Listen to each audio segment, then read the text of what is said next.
नारायणं नमस्कृत्य नरं चैव नरोत्तमं देवीं सरस्वतीं व्यासं ततो जयमुदीरयेत्। व्यासाय विष्णुरूपाय व्यासरूपाय विष्णवे नमो वै ब्रह्मदेवाय वसिष्ठाय नमो नमः। गुरुर्ब्रह्मा गुरुर्विष्णु गुरुर्देव महेश्वर गुरुः साक्षात् परब्रह्म तस्मै श्री गुरवे नमः। पुराणं गारुडं पुण्यं पवित्रं पापनाशनं शृण्वतां कामनापूरं श्रोतव्यं सर्वदेवहि। अनादिनिधनो देव शङ्खचक्रगदाधरः अक्षय्यः पुण्डरीकाक्ष पितृमोक्षप्रदो भव। बोलिए श्री पुराण पुरुषोत्तम भगवान की जय। श्री व्यास जी महाराज की जय। श्री गरुड़ महापुराण की जय। श्री सद्गुरुदेव भगवान की जय। समस्त पितरों की जय।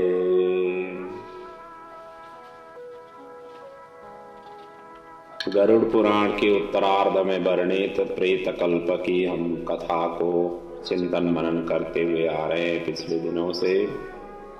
आज हम चतुर्थ अध्याय में पहुंचे हुए हैं। कुल इसमें 16 अध्याय है और ये चतुर्थ अध्याय में कुल 64 मंत्र हैं, श्लोक हैं। इस अध्याय में मूलतः नरक प्रदान करने वाले पाप कर्मों के विषय में वर्णन किया गया है। कैसे पाप करने से कैसा नरक यातना भोगनी पड़ती है, मिलती है। ब्रह्म हत्यारे कौन है, किस प्रकार के पापों को ब्रह्म हत्या के समान माना गया है। बैतरणी नदी में कौन पड़ते हैं, किसको जाना पड़ता है बैतरणी नदी में। बैतरणी नदी का स्वरूप क्या कैसा है।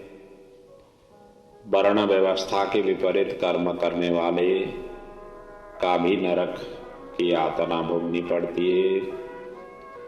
इसके साथ साथ में भी कई ऐसे विषयों को जो श्रवण करना ही चाहिए, इस प्रकार की प्रसंग भी साथ साथ में ये चतुर्थ अध्याय में वर्णन है। मूलतः शरीर रहते हुए ही शास्त्रों का अध्ययन करना चाहिए और उसी श्रृंखला में ये वैराग्य का उच्चतम ग्रंथ गरुड़ पुराण को और उसमें से भी प्रेत कल्प को श्रवण करने से हम मृत्यु के पश्चात का जो जीवन है, मतलब जो यात्रा है, उसको किस तरीके से सहज और सरल करने में हम समर्थ बन सकते हैं आदि इत्यादि का मार्ग ये प्रेत कल्प हमें प्रदान करता है। इसीलिए भी हमें जीते जी ही सुनना चाहिए। श्रवण करने वाले का आवागमन नहीं होगा आदि इत्यादि। इस गरुड़ पुराण की महिमा को महात्म्य में इस तरीके से वर्णन है। आइए अब विधिवत रूप से इस चतुर्थ अध्याय की कथा प्रसंग को जो यहाँ पर वर्णन है हम थोड़ा चिंतन मनन करते हुए आगे बढ़े। गरुड़ जी यहाँ पर प्रश्न करते हैं। भगवान साक्षात विष्णु ही ये वक्ता है। उधर सूत जी शौनक आदि ऋषियों को नैमिषारण्य के अंदर में ये कथा वर्णन कर रहे हैं। गरुड़ जी ने यहाँ पर प्रश्न किया, कैर्गच्छन्ति महामार्गे वैतरण्यां पतन्ति कई पापैर्नरके यान्ति तन्मे कथय केशव। हे केशव, कैसे पाप के कारण पापी मनुष्य यमलोक के महामार्ग में जाते हैं, कैसे पापों से बैतरणी में गिरते हैं, किन पापों के कारण नरक में जाते हैं, ये आदि इत्यादि हमें बताइए। इस प्रकार से गरुड़ जी ने प्रश्न पूछे जाने पर भगवान जी कहते हैं, जो व्यक्ति पाप कर्म में लगे हुए हैं, कर्म शुभ कर्म से विमुख व्यक्ति हैं, वही एक के बाद दूसरे नरक में उन्हें जाना पड़ता है। एक के बाद दूसरे दुखप्रद ऐसे स्थितियों का सामना करना पड़ता है। धार्मिक जन तो धर्मराजपुर में 3 दिशाओं स्थित द्वारों से हो जाते हैं, क्योंकि धर्मराज के सदन में जाने के लिए 4 रास्ता है। एक तो पूर्व दिशा में एक दरवाजा है, पश्चिम दिशा में, उत्तर दिशा में और दक्षिण दिशा में, मतलब 4 दिशाओं से दरवाजे हैं। जो धार्मिक जन हैं या तो पूर्व से या उत्तर से या पश्चिम मार्ग से, मतलब उस दरवाजे से अंदर जाते हैं, जबकि जो पापी हैं उनको दक्षिण मार्ग की दरवाजे से अंदर जाना होता है। जो बाकी 3 दरवाजे से जो जाते हैं उनका अलग सम्मान होता है, अलग ही उनकी स्वरूप स्वागत सत्कार हो करके उनकी जो कर्म विपाक है उनकी निर्णय वहाँ पर हो करके फिर ऊपर की लोक में अर्थात स्वर्ग आदि लोकों में उनकी विमानों के द्वारा उधर जाने का उनकी व्यवस्था रहती है। लेकिन जो दक्षिण मार्ग से, दक्षिण के दरवाजे से जो अंदर जाते हैं, उनकी कर्म विपाक के आधार पर उन्होंने किए गए से पाप कर्मों का वहाँ पर हिसाब किताब होती है। उसके पश्चात उनके कर्म के अनुसार ही उसी प्रकार के नरक कुंडों में उन्हें जाना पड़ता है। अब इसी महादुखदायी दक्षिण मार्ग में बैतरणी नदी भी है। इसमें जो पापी पुरुष जाते हैं उन सारा का सारा मैं वृत्तांत वर्णन करता हूँ। हे पक्षीराज श्रवण करो, ऐसा कहते हुए भगवान आगे वर्णन करते हैं। ब्रह्माग्नाश्चसुरापास गोग्ना बालघातकः स्त्रीघाती गर्भपाती च ये चे प्रच्छन्न पापिना ये हरन्ति गुरुर्द्रव्यं देवद्रव्यं द्विजस्य वाः स्त्रीद्रव्यहारिणो ये च बालद्रव्यहराश्च ये। और ये सभी के सभी दक्षिण मार्ग से जाते हैं और उनका यहाँ पर क्रमशः वर्णन है। जो ब्राह्मणों की हत्या करने वाले हैं, सुरापान करने वाले, गोगाती बाल हत्यारे, स्त्री की हत्या करने वाले, गर्भपात करने वाले, गुप्त रूप से पाप करने वाले, गुरु के धन को हरण करने वाले, देवता या ब्राह्मण का धन हरण करने वाले, स्त्रियों की द्रव्य हरणहारी, बाल द्रव्यहारी, जो ऋण लेकर के उसे न लौटाने वाले, धरोहर का अपहरण करने वाले, विश्वासघात करने वाले, विषान न दे करके मार डालने वाले, दूसरे के दोष को ग्रहण करने वाले, गुणों की प्रशंसा न करने वाले, गुणवानों के साथ डाहा रखने वाले, नीचों के साथ अनुराग रखने वाले, मूढ़ सत्संग से दूर रहने वाले, जो तीर्थों, सज्जनों, सत्कर्मों, गुरुजनों और देवताओं की निंदा करने वाले हैं, जो पुराण वेद मीमांसा न्याय वेदांत को दूषित करने वाले हैं, दुखी व्यक्ति को देख करके प्रसन्न होने वाले, प्रसन्न को दुख देने वाले, हर्षिता दुखिता दृष्टा हर्षिते देव हर्षते दुखदायकः दुष्ट वाक्यस्य वक्तारो दुष्ट चित्ताश्च ये सदा, अर्थात दुर्वचन बोलने वाले, दुखी व्यक्ति को देख करके प्रसन्न होने वाले और सदा दूषित चित्त वाले जो रहते हैं, ये सभी के सभी दक्षिण दिशा के मार्ग से उन्हें जाना पड़ता है। और आगे जा करके जो हितकर वाक्य और शास्त्रीय वचनों को कभी नहीं सुनने वाले, अपने को सर्वश्रेष्ठ समझने वाले, घमंडी मूर्ख होते हुए अपने को विद्वान समझने वाले और अन्य बहुत पापों का आर्जन करने वाले अधर्मी जीव रात दिन रोते हुए अब मार्ग में जाते हैं। यमदूतों के द्वारा उन्हें पीटे जाते हुए वो पापी बैतरणी की ओर जाते हैं और उसमें गिरते हैं। और ऐसे उन पापियों के विषय में और भी आगे मैं वर्णन करता हूँ। ऐसा कहते हुए आगे भगवान पुनः वर्णन करते हैं। मातरम एव मन्यन्ते पितरम गुरुमेव च आचार्यम चापि पूज्यम च तस्याम मज्जन्ति ते नरः। अर्थात जो माता पिता गुरु आचार्य और पूज्य जनों को जो अपमानित करते हैं वो मनुष्य बैतरणी में डूबते हैं, अर्थात बैतरणी में उन्हें जाना पड़ता है।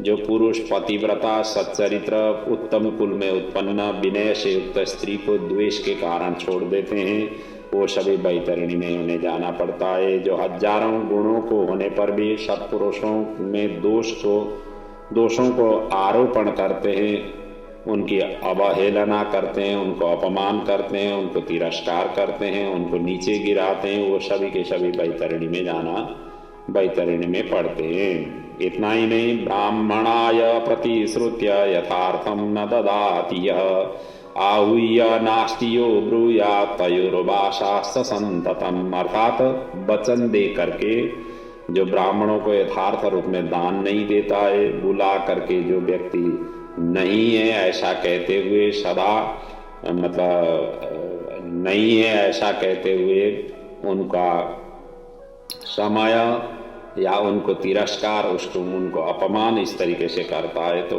उनको भी बैतरणी में जाना पड़ता है। और स्वयं दी हुई वस्तुओं को जो अपहरण कर लेता है, दान दे करके पश्चाताप करता है, दूसरे की आजीविका का जो हरण करता है, दान देने से जो रोकता है, यज्ञ का जो विध्वंस करता है, कथा भंग जो करता है, क्षेत्र की सीमा का हरण कर लेता है, जो गोचर भूमि को जोतता है, ये सभी के सभी बैतरणी में जाना पड़ता है। और इतना ही नहीं, ब्राह्मण होकर के रस विक्रिया करने वाले, वृषली का पति अर्थात शूद्र स्त्री का ब्राह्मण पति हो उसको कहते हैं वृषलीपति। और इसी प्रकार वेद प्रतिपादित यज्ञ के अतिरिक्त अपने लिए पशुओं की हत्या करने वाला, ब्रह्म कर्म से पतित, मांस भोजी, मद्य पीने वाला, उत्शृंखल स्वभाव वाला, शास्त्र के अध्ययन से रहित ब्राह्मण, वेद पढ़ने वाला शूद्र, कपिला का दूध पीने वाला शूद्र, और यज्ञोपवीत धारण करने वाला शूद्र, ब्राह्मणी का पति बनने वाला शूद्र, राजमहिषी के साथ व्यभिचार करने वाला, पराई स्त्री का अपहरण करने वाला, कन्या के साथ कामाचार की इच्छा रखने वाला, और जो सतीत्व नष्ट करने वाले हैं ये सभी के सभी बैतरणी नदी में इन्हें जाना पड़ता है। और इसी प्रकार और भी बहुत निषिद्ध आचरण करने में उत्सुक शास्त्र विहित कर्मों को त्यागने वाले मूढ़जन भी बैतरणी में पड़ते हैं। और सभी मार्गों को पार करके पापी यम के भवन में पहुंचते हैं और पुनः यम की आज्ञा से आकर दूत लोग उन्हें बैतरणी में फेंक देते हैं। वह बैतरणी कष्ट प्रदान करने वाले सभी प्रमुख नरकों में भी सर्वाधिक कष्टप्रद है, इसलिए यमदूत पापियों को उस बैतरणी में फेंकते हैं।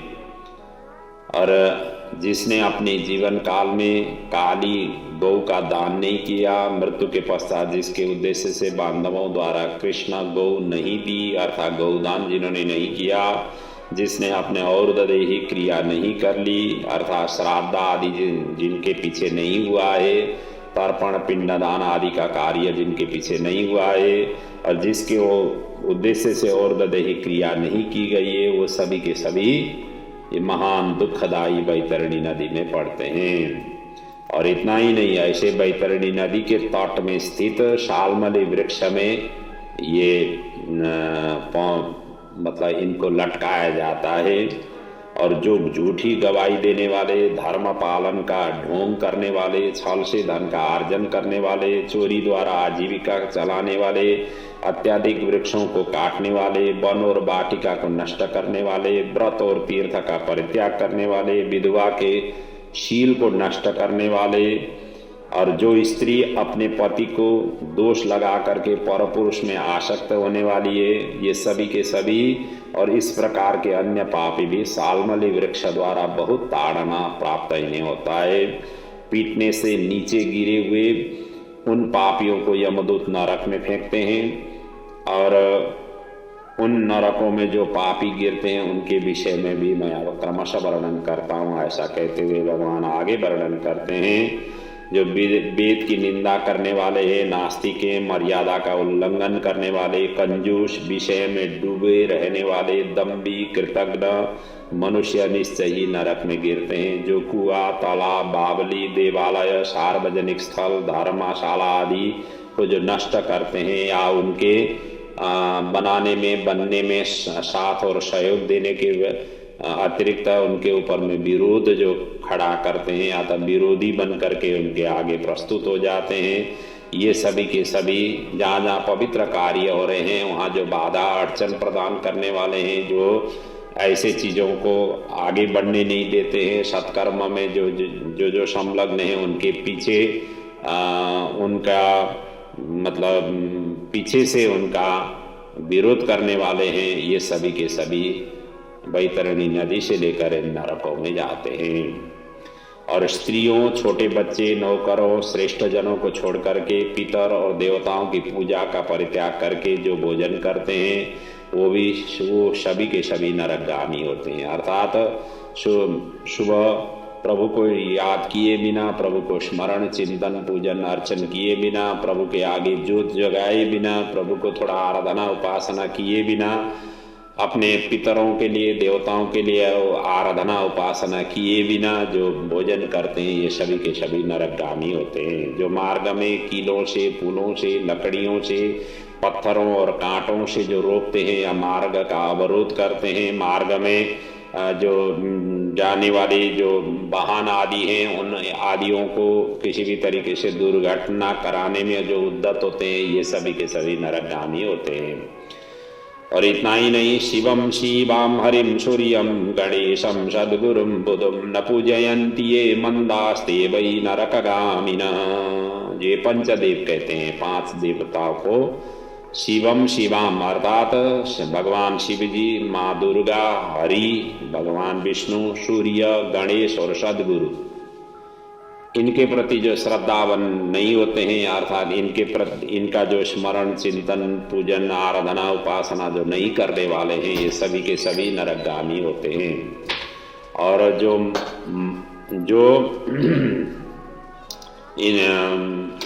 जो दासी को अपना शैया पर आरोपित करने से ब्राह्मण अधोगति को प्राप्त होता है, शूद्र में संतान उत्पन्न करने से वो ब्राह्मणत्व से च्युत हो जाता है, वो ब्राह्मणाधम कभी भी नमस्कार करने योग्य नहीं होता है। जो मूर्ख ऐसे ब्राह्मणों की पूजा करते हैं वो नरकगामी होते हैं, अर्थात पतित ब्राह्मणों की जो पूजा अर्चना करते हैं वो भी नरकगामी होते हैं।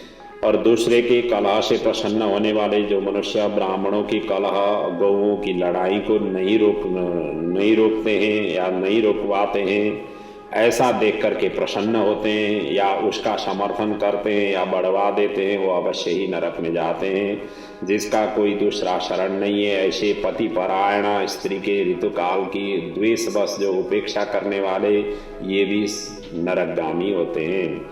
जो कामांध पुरुष रजस्वला स्त्री से गमन करते हैं अथवा पर्व के दिनों में, जैसे कि अमावस्या है, पूर्णिमा आदि है, जन्मदिन है, जन्म नक्षत्र है, और जल में हो, दिन में हो, जल क्रीड़ा करके जो कामांध होकर के आसक्त हो जाते हैं, या दिन के समय में सूर्य रहते रहते जो कामांध होकर के स्त्री सहवास करते हैं, या श्राद्ध के दिन जो सहवास करते हैं, और व्रत के दिन, उपवास के दिन, ऐसे पवित्र जो पर्व के दिन जो उपवास स्त्री संग करते हैं, सहवास करते हैं, वो सभी के सभी नरकगामी होते हैं।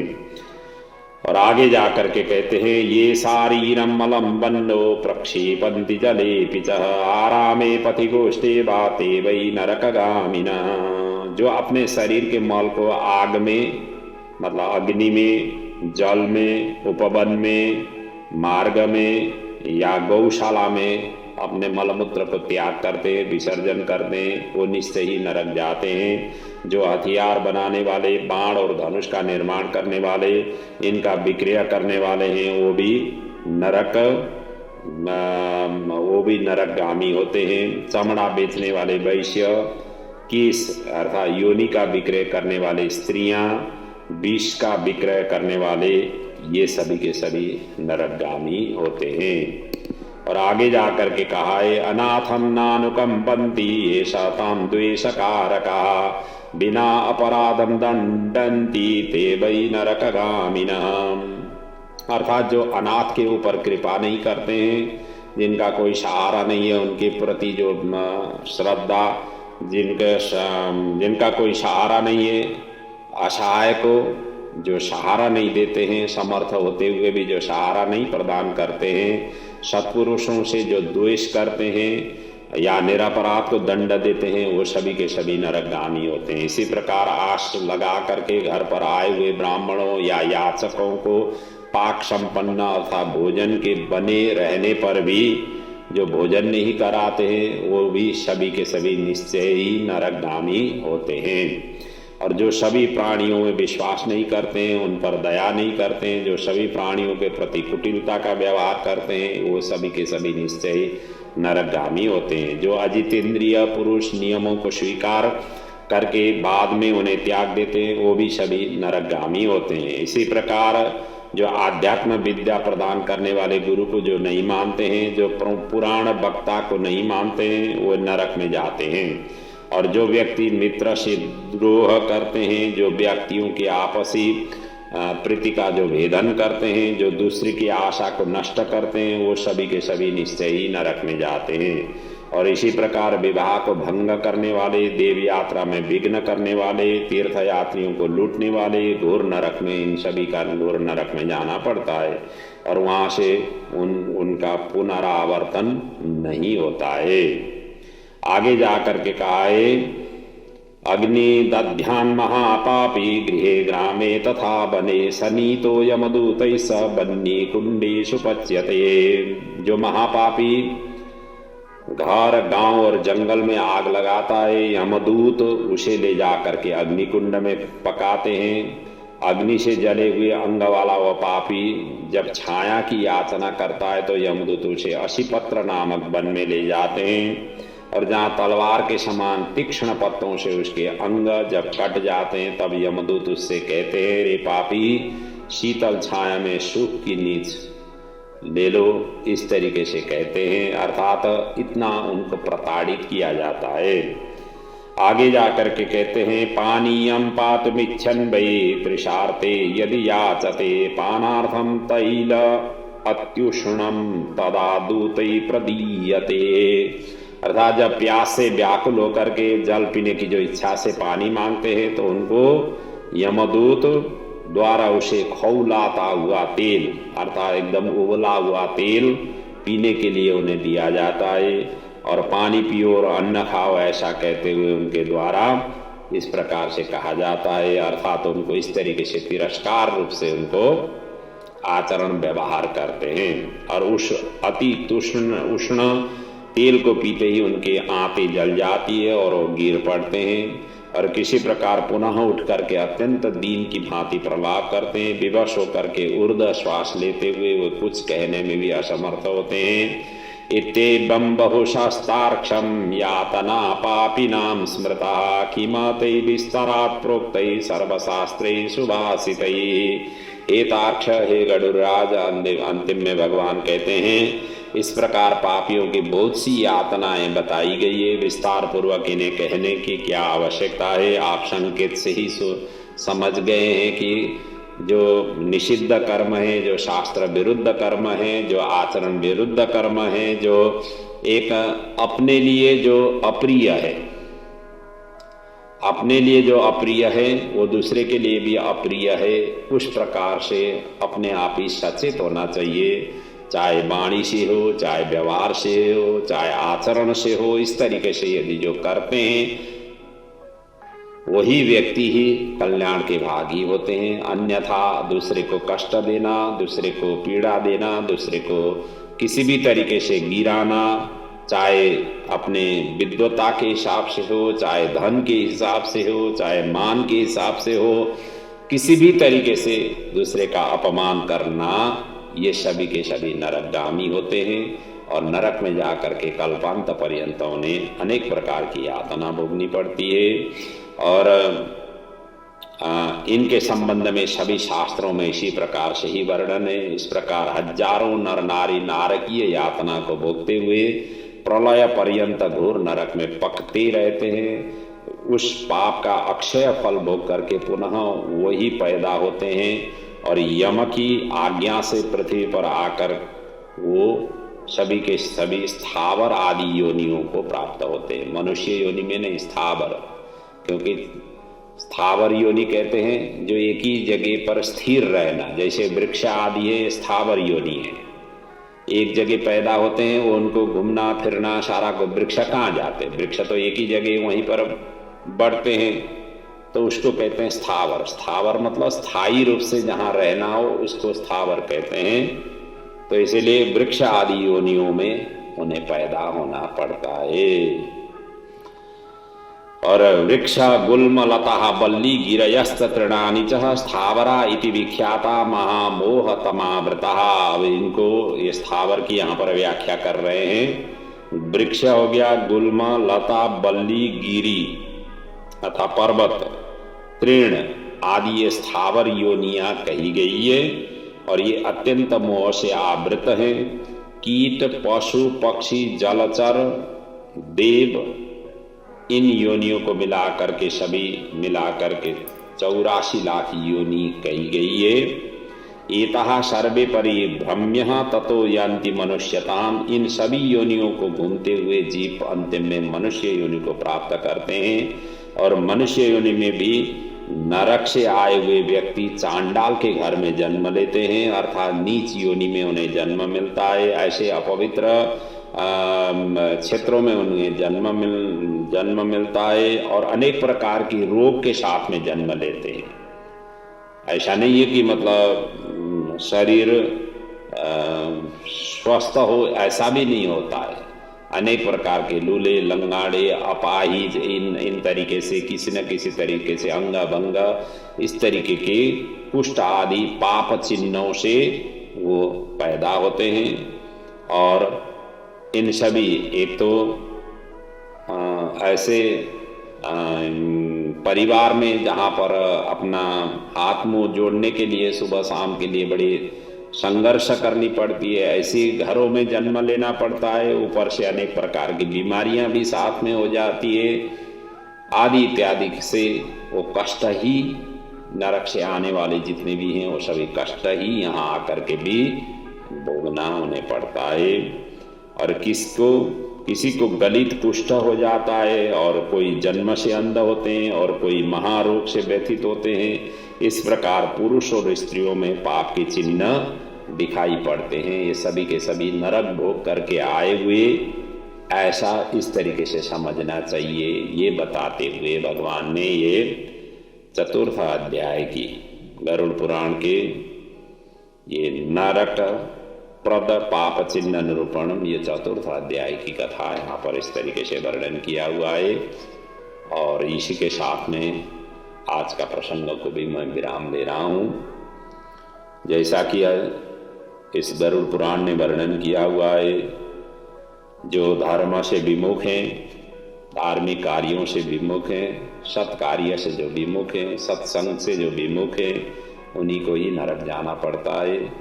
जबकि प्रायशः हम सभी तो इन सभी क्षेत्रों में लगे हुए ही होते हैं। इसीलिए इनका निरंतर साधना उपासना आराधना करते रहना चाहिए ताकि हमें नरक आदि का यातना भोगना नहीं पड़े। जैसे कि धर्मराज के सभा में जाने के 3 अलग दरवाजे हैं, उन दरवाजों के द्वारा हम अंदर जा सकें ताकि हमारी कर्म विपाक का वहाँ निर्णय होने के पश्चात हमारी ऊर्ध्व गति को प्राप्त हो।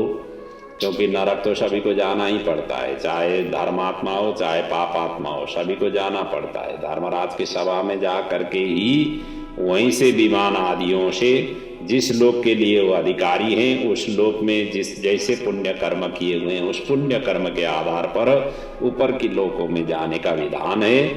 और जिन्होंने पाप कर्म किए हुए हैं वो दक्षिण मार्ग से जाएंगे और उनको नरक आदि का जाना पड़ता है, ऐसा वर्णन है।